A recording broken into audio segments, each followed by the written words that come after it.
8 weeks to sell out 6 months of product was nothing that we could have ever imagined. Hey, what's going on? Benjamin Gottlieb here, and you are watching Shopify on Location from Los Angeles. We're meeting with 2 of the 3 co-founders of Ghost Town Oats, Michelle Johnson and Ezra Baker.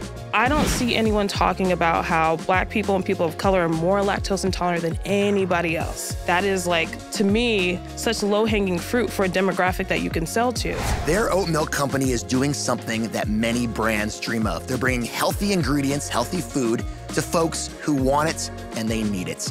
We didn't have access. We had to make do with what we had.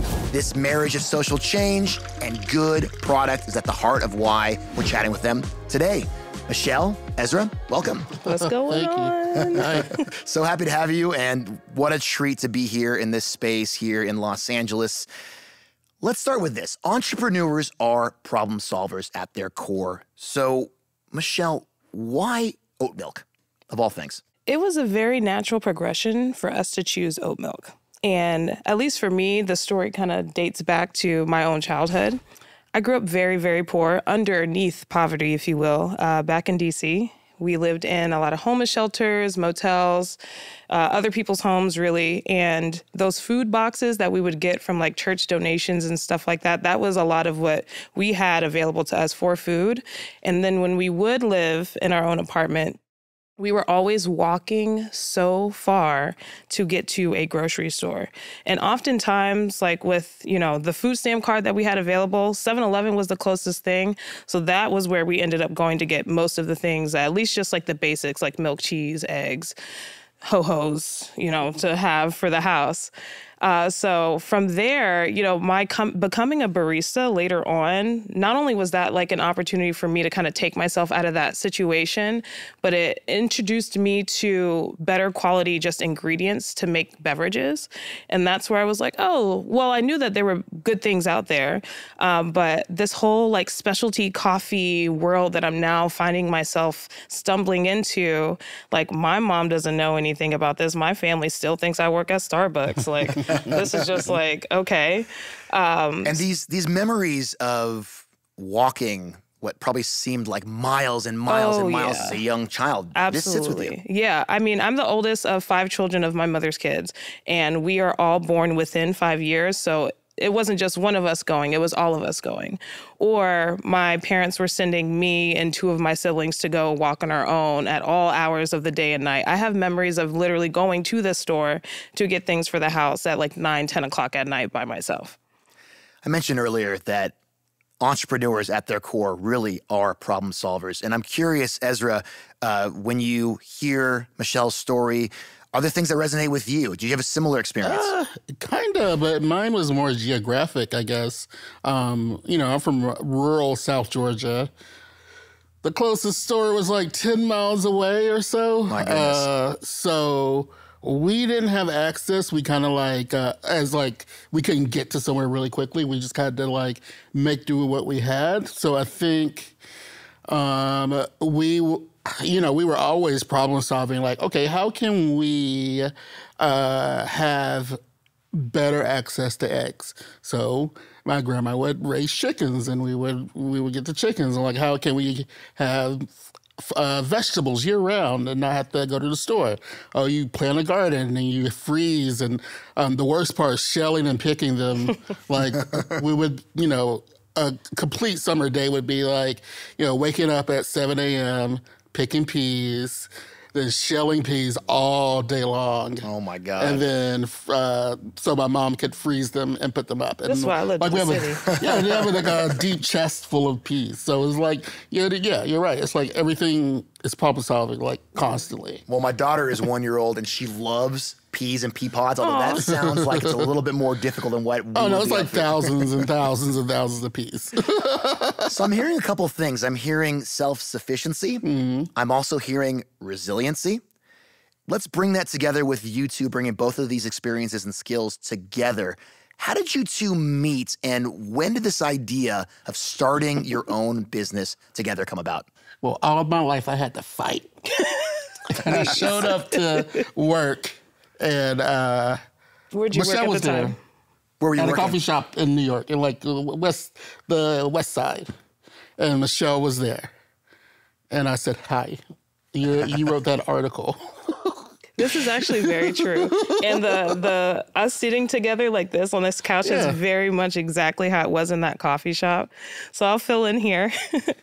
I was, in 2016, I had just left from working as a full-time barista and going forth into the world of having my own creative blog called The Chocolate Barista. Now, I was not trying to be disruptive in any way. I thought it was funny naming it The Chocolate Barista because people would come into the coffee shop and say very outlandish things about how they wanted their coffee, like they're women, tall and dark, and Ethiopian. I'm not that. That's also not specific to you. I've had that said to me too, and I'm shut up, $4.75. For sure. But when I named it The Chocolate Barista, people asked that. I was like, no, I just think it's funny. But I did write a blog about my experience being a Black woman in the coffee world, and it had blown up. I mean, just like completely taken over the specialty coffee industry on a worldwide scale. And Ezra read that article. Read that article. So I walked into this coffee shop in New York. I was on my way down to D.C. to go visit my family. And Ezra literally sat down and was like, hey, you're that girl that wrote that article. And I was like, yeah. And he was like, cool. And then we didn't say anything.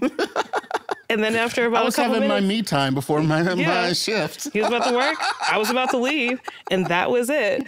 But we did end up cultivating a relationship. Mostly online. And it wasn't until maybe about 2019 that I used to plan these parties called the Chocolate Barista Party at the annual Coffee Expo. Okay. And the one in 2019 was in Boston. And I just came back from Australia from having a whirlwind of a time down there.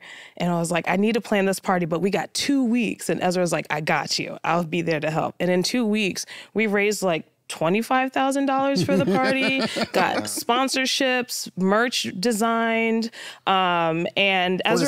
For this event, yeah. And Ezra was like, if we ever worked together, we would be really, really good. And I was like, yeah, okay. And then just went on with my life. Yes. And then 2020 ended up happening, pandemic.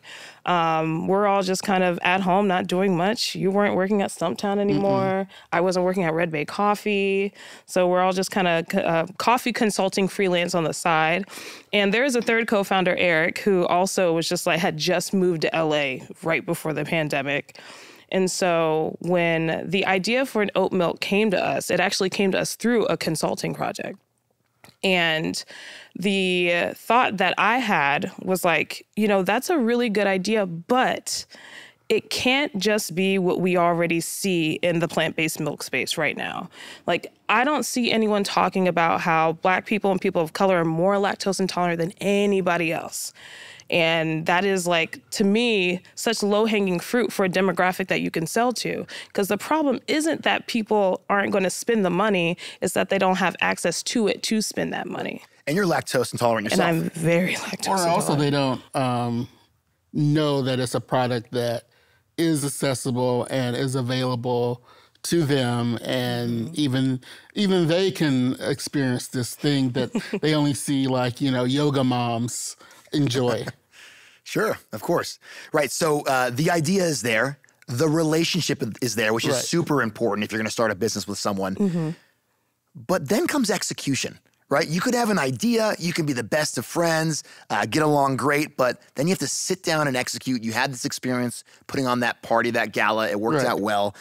I would imagine that you two have spent hours and hours tasting weird liquids that would eventually turn into Ghost Town Oats, right? One time I drank so many different oat milks that I almost threw up. And I was only taking sips. And I was like, oh my God, I'm going to throw up if I have another sip of oat milk. So we've literally tasted every oat milk that was available in January of 2021.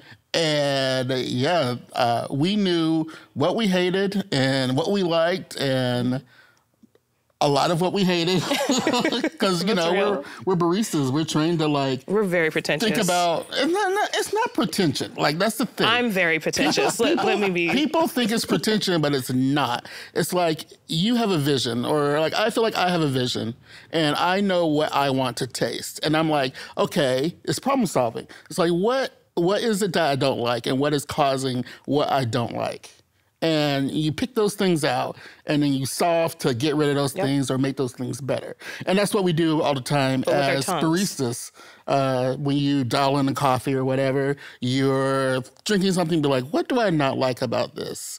And what do I hate about this? And then how can I manipulate all the variables and figure out how to get something that I like? And because if I like it, then other people will like it. Which very much was like the thought going into this process is like, we know that if we like it, tons of other people are definitely going to like it. We've just been doing this for too long. Right. And like, we have tastes. Like we come from families that are cooks and come from areas with very good food. So we just wanted to bring all that together because this wasn't going to just be any other oat milk that we have already seen and worked with in the coffee shop space. It was going to be something that had to be inclusive of a demographic that hadn't been spoken to, and that demographic wants some good tasting stuff. They certainly do, just like anyone else. And I love, Ezra, that you're buying what I'm selling, this idea of problem solving, because I can hear it right there in your retelling of finding the proper product. But for folks who are entrepreneurs who want to create their own food product, not necessarily milk or milk alternative, what advice might you have for going through that process and finding the right recipe for your product? Same thing. If you have a product and that thing exists, say I want to make applesauce. Love applesauce. Think about what do you like about applesauce and what do you hate about applesauce. Write all those things down. And then think about each thing you hate, what affects that? Each thing that you like, what affects that? And then start iterating, single out those variables and change one variable and be like, oh, this tastes better, but then it makes this taste weird. So like, how do you make that not taste weird? And just do it until you get a product that you love. So if I can parse what you're saying, it's focusing on what tastes or resonates with you. That's the most important. Yeah, like I was always taught like... So I like some weird stuff with the way it tastes. You know what I'm saying? I was always taught that if you think something tastes good, then other people will think it tastes good. Like we're not as weird and particular as we like to think. We just have to get people on board with what we like. And people just need to know what to expect, what they're getting. That's the big thing. So, Michelle, when did you know you had the product that you wanted? Actually, when Ezra did the sign off on it, because when we got the final samples to LA, they were overnight shipped and they were supposed to be cold.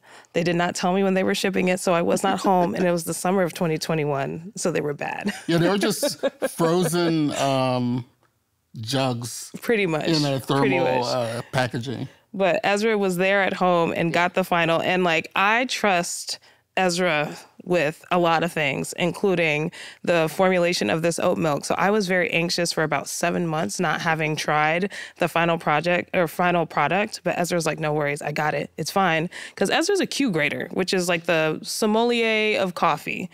So I was like, okay, all right, that's fine. But once I finally got like the blue sample carton and I tasted it, I pretty much almost cried. Like I couldn't believe that we had, from a distance with a team just kind of back and forth across the country, had been able to formulate an oat milk in under a year. You guys kind of postal service the pretty oat much. milk process. Yeah. That's exactly what. So, okay, let's go back now. So this is 2021, right? You've got this killer product. Right. You're both happy about it. It didn't come to you in the right shape. We trust Ezra. Eventually you taste it, emotional about it. Now comes getting people to drink it, right? Distributing it, right? So you two called on your coffee connections to get this stuff in cafes all across town, especially here in Los Angeles. I think you launched with what you thought would be 4 to 6 months of inventory. Yeah. And it went much quicker, right? 2 months. Yeah. 2 months. So how did you do that? Well, to back it back up. Let's back it up. We are the baddest bitches in coffee. People love us and people trust us for all those reasons that, we've already gone over. So when they all found out that we were making a product, they're like, I'm sold. And we didn't really realize that until we launched our WeFunder, which is like how do you explain WeFunder? It's like a crowdsourcing. Equity crowdfunding. Yeah, equity crowdfunding, that's right. And we were like, we'll get like $50 here and there, whatever. But in like 2 days, we were already at or 4 days, we were at $100,000. Sure was. And, we got up to what, $250? We got up to $250, and then, they got the platform fees and stuff like that. Sure, we took away $210,000. Yeah. And so we were like, how much time? It was like 4 days. We were already at the plateau point. Entrepreneur's dream right there. We closed it within a couple months. Some investment outside of that because of the WeFunder campaign. And so... Jimmy Butler was one of the original supporters, right? He's a stan. He's a big stan. Loves it. And so... We knew people believe in us. People want to support us. Right. People have expectations. Yeah, but we were still a couple months away from launching at that point. So it was just I believe that we still didn't quite, feel like, this is going to be super, super successful, even though money is quite a big driver of success. But, for us on the team, we're like, we need the physical product. We need it to be in places. And some of the conversations that we had been having with our coffee connections is that, they were really excited, but they were really hoping it didn't suck. We're like, same. So then came June 2022, which is when we finally launched. And we had 2 distributors here in LA, one in Chicago, that were the first ones to sell it. And that 8 weeks to sell out 6 months of product was nothing that we could have ever imagined. Yeah, it was so fast that it was like, we didn't even have any. Where's my stock at home? Yeah. Ezra, let's move now to scale. You talked about this idea. You brought up your first WeFunder campaign, netted close to $210,000. How did you get that started, and what made it so successful? We really, really thought about what messaging we wanted to put out and what it wanted to look like. And that was mostly Michelle, who's the writer, and Eric, because I will say my writing is it's great. Period. So they're the more floral, we know how to tell a story. Sweet topics. Yeah. So should I direct this question to Michelle then? Well, I can tell you what they did. I was there. I witnessed it. But so they put together a very good video that was 5 minutes? Yeah. That basically distilled everything Michelle talked about her past and everything that we believe in as a company, and, showed some local baristas. And it just captured, our whole vibe very clearly. And did you focus on some of the big societal issues that are relevant to folks who are doing something similar to you? Yes. Would you say that, so, Michelle? I would say yes, but still with it being very centered around what we were hoping to do just at Ghost Town. The idea, not even the idea, the very real concept of food deserts. And that was talked about in that video. And just connecting that past experience that I had with, here's this girl who is gathering up with her friends, and they're all baristas, creating this oat milk that is barista quality, the best that you can think of out there, and trying to connect it back to people who deserve it, and therefore feed those people. And that video really captured this full circle that we were trying to build, that even though we didn't have product at the time when the WeFunder launched, it still found a way to show this is going to be something that you'll be able to see very, very soon. And funnily enough, a lot of the coffee shops in that WeFunder video are current accounts of ours now. Well, that's so interesting. I think really relevant for any entrepreneur or someone who's interested in starting their own business. This idea of interjecting your personal experience into your brand, into your video, into your marketing. Yeah. I believe in, like many people believe in manifestation. And there's also, when you're injecting your personal story into what it is that is your work, you are essentially creating those full circle moments to happen, whether it's just an idea or it's something that you're already a few years into the process. Like, there's still things that are going on at Ghost Town weekly that I'm like, wow, this actually taps into, something that happened to me back in the day. Like, for instance, we're going to be filming something at a coffee educational studio later this week, and that coffee educational studio. I'm distilling it's counterculture coffee. But my specialty coffee experience was brought to me by Counterculture Coffee back in 2012. And so it's like these moments of, like, there's always going to be an opportunity to share your story and to share little tidbits, even if it's not a part of the founding story. But if you are so deep into what it is that you do, then, it's like you're going to be in the fabric of the being of the company. So, like, keep sharing that. Keep getting that out there. Yeah, and I think, like you said, people like to see a real person to a brand. Yeah. Like, it means more to, like, our peers in the coffee industry that we made the milk versus, like, anyone else. They're like, oh, actual barista. Like, we did this one meeting with a coffee company, and the baristas were so excited that we had actually worked as baristas and we made a milk.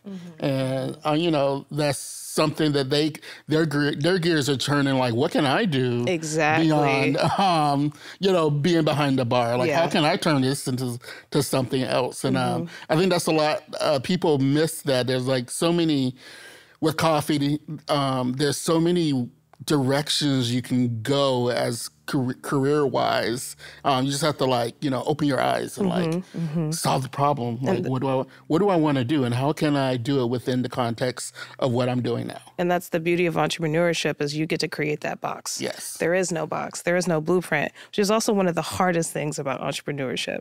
Because there have been days where I'm calling Ezra like, I think I'm gonna cry. And then I just start crying on the phone because I'm like, I just wish there was someone who could just tell me what to do. Like, I've never been a CEO before. We've never ran an oat milk company before. We've managed coffee shops and, like, managed, barista teams and stuff like that. But this is on another level where we are competing with oat milks that we have used on bar now. And so, like, where's the playbook for that? And we're blessed to be in this position where it's kind of like we're writing it as we're going. And that's not just for oat milk, that's for any entrepreneur. You are writing your own playbook, and that story is meant to be out there. Right. And I kind of thrive on chaos and madness. That's true. Well, that's useful. So I'm like, I wake up and I'm like, what's going to happen today? What fresh is going to come to me? Let's do it. Well, when you find yourself in those places, Michelle, where whether it's imposter syndrome or you're just overwhelmed or you are dealing with the real reality of being an entrepreneur, there are no days off. You don't work, you don't get paid, right? How do you pull yourself out? Ooh, well, you're speaking to Michelle yesterday, who literally had to who literally had to pull herself out. That support system, you need it, build it ASAP, and just make sure it is with multiple people who have just something different that they can offer, but it's all still like love, care, and compassion. Like between Ezra, Eric, the rest of the team at Ghost Town, I got a coach, I got a therapist, and, I have a loving partner at home. And like, if anything else, something that I have an issue with is isolating. And I know that I can lean on those people to pull me out of that. There are plenty of signs where it's just like, oh, we haven't heard from Michelle in a second. Where is she? What's going on over there? And Ezra often he's the one that reminds me, like, hey, at the end of the day, this is just a job. Like, it's okay. Like, it is not life or death. My partner often says, you're not going to die. And I'm like, okay, these are things that do help me, to kind of bring myself back down to earth. What do I always say? What are they going to do, beat our ass? Yep. No. I have that on a sticky note at my desk. It works. It works. Because it's true. Like, who's going to come for you unless you're in the mob? Yeah. That's the type of entrepreneurship we're not going for. We're not doing that. So kind of not giving into the fear of it all, and then also being willing to ask for some help. Yeah. Speaking of helping, You both do something, and the company does something that's really interesting, I think innovative, when it comes to getting folks to help out. Correct me if I'm wrong, but if you invest $100 or more, you actually get a piece of your company. Where did this idea come from, and why even do that? So at the end of 2021, WeFunder reached out to us because I'd never heard that there was a platform where there could be investors that aren't accredited in any way. And an accredited investor is anyone who has over $1 million in assets. Now, that cuts out a lot of people. And you don't say. Yeah. And so many of the people that we have worked with, it cuts us out. And, the people that we want to serve. So the idea to move forward with that for being a lot of our fundraising was to create this community-centered brand. Like, we don't want to just use the fact that this is the experience of a community who doesn't have access to things to sell you then a product. Like, how about you get to capitalize off of this too? Mm-hmm. And so that is very much a part of the fabric of our company. I mean, so many of our friends, baristas, old bosses are investors, which is really cool. And it also allows for us to lean on them for support when we need it. And, the goal is that we get to take this company to some very big heights and pay them back. Another thing is a lot of the older companies, they made their monies and they built their brand off our backs back in 2015 to 17. And we had nothing to show for it except some T-shirts and some pins and stuff. So, Are you talking about the coffee companies you worked for? Yeah, well, not coffee companies, but oat milk companies, plant-based milk companies, They kind of built that off our backs. And so... Off the backs of baristas. Yeah, yeah, we made them popular because, say, for instance, the editor of Vogue is always in our coffee shop. So when we have this product and they see that, and they're like, oh, this is the best new product. There you go. Mm-hmm, mm-hmm. So, we wanted to bring in baristas to so they too can actually benefit from our success. So they can also benefit, and you're doing something that supports them as well, which I think is really, really interesting. Why not go for VC, for venture capital instead? Well, we wanted to build a community, though, first. Yeah, we did want to build that community first. Because that community, especially early on, pre-product, was the traction. That's all we had to show for the fact that we were even had an inkling of success ahead of us. Now, once we had product and started to have coffee shops and all these other people hop on, we did try to go the VC route. But we also found that it was a lot more fun going after really interesting angel investors like a Jimmy Butler, who are just like, look, y'all don't have a lot of background to prove that you could build a multi-million-dollar plant-based milk company. That's for sure. But he believed in us enough and believed in, our coffee experience and the fact that it was a very good oat milk to invest in us. But now in 2024, as we're beginning to look into the future of scaling and not just being, just based here in LA and Chicago and a few other markets, we really want to become nationally distributed. So that is requiring some bigger dollars. And I think that we're up for the challenge of bringing on VC money and, taking hold of the responsibility that comes with, because that's something that scared me for sure in the past. It's like, am I ready to hold VC dollars? Well, let me ask you about that. This idea of responsibility. I would imagine that also sits with both of you in both a physical, but also in a mental way, right? This responsibility, not just of having a quality product, but you're kind of representing something bigger than just the company, right? Yeah. We say all the time that it's much bigger than oat milk here at Ghost Town. And the responsibility of not just bringing quality access to a product to people or wanting to represent the coffee industry in a certain way or represent baristas, for me, leading the company, it's also the responsibility of taking care of this team. I want to create an environment where I could hire people who have worked from the coffee industry and hospitality, don't have startup experience, but we're able to get them, into a new space where they can take, because there are skills at the coffee shop that are totally transferable. And so I've seen it, I know it, I've transferred those own skills. And so I want to be able to take people from point A to point B, and whether they stay with Ghost Town forever or they move on to other things, it's just like people will see on that resume that they got this very specific kind of high pressure environment to, build something that is bigger than just oat milk. And that responsibility weighs on me a lot. I can't lie about that. But it also is like, I kind of asked for this. Like, I was tired of other people telling me what to do and like taking care of their responsibility. So I would much rather create the responsibility and do it on my own. I know. I think about being able to just like roll out of bed, walk the dog, do some work, go walk the dog again, and like just having a very like high quality of life in creating something of our own. Right. Like, we may not be paid a whole lot, but the quality of life is definitely a lot higher. Yeah. Something that entrepreneurship can give to you both. Yes. And you have other options for doing this besides us here at Shopify. You can choose whoever you'd like. Mm-hmm. What is it about Shopify that fits what you're trying to do with Ghost Town Oats? Truthfully, it's the ease. Like the ease of being able to have the website and the store all in one, having just so many different Shopify developers to choose from to help us. I used to be that girl who stayed up late at night making websites on MySpace. And so I did that with Shopify. Oh, yeah. Okay. And so like I got to kind of feel that again. And I have tried it with many other platforms and it wasn't shaken. So it's definitely ease. And, y'all are very good at what you do. Like, why? I don't know. Why would we go with anybody else? I know. Ezra, do you concur?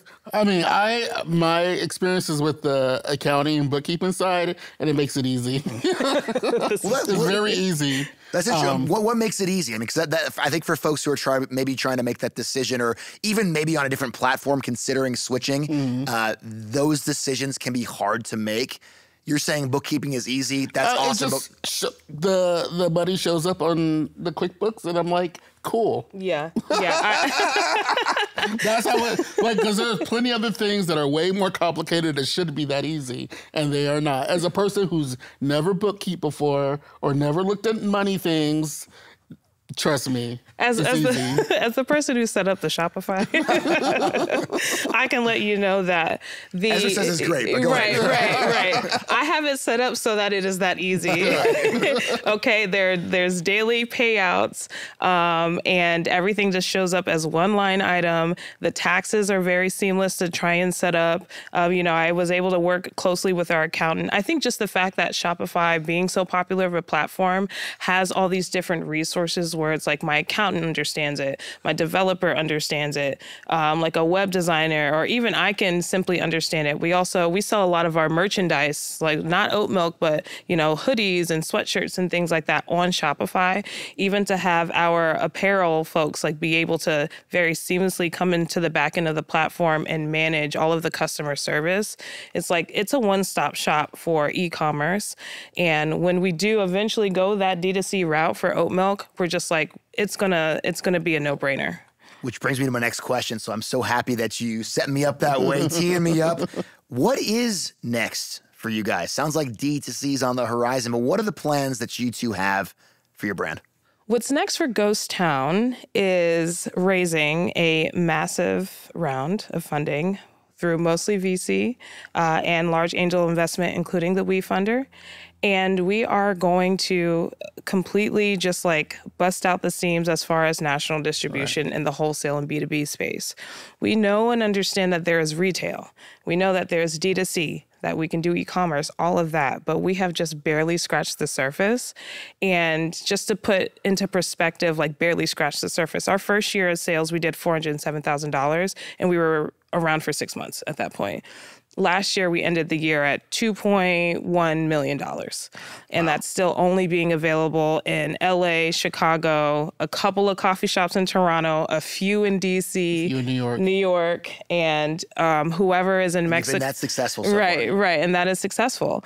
So there's so much more to do. There are 39,000 coffee shops. In the U.S. And that also doesn't include the restaurants, the hotels, like food service in general.